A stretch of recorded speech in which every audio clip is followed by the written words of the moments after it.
আজকে আমরা 1 মিনিটের ভিতরে tense, present indefinite, past indefinite এবং ফিউচার ইনডেফিনিট শিখবো।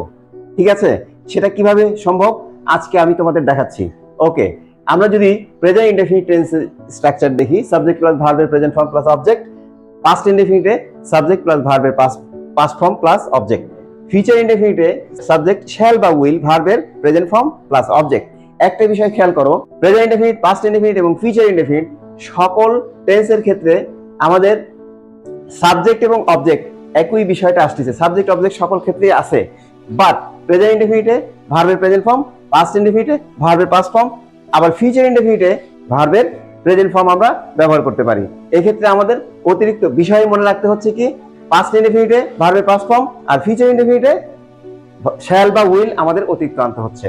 তা আমরা এভাবে প্রেজেন্ট ইনডেফিনিট, পাস্ট ইনডেফিনিট এবং ফিউচার ইনডেফিনিট জানতে পারি। ওকে, থ্যাংক ইউ।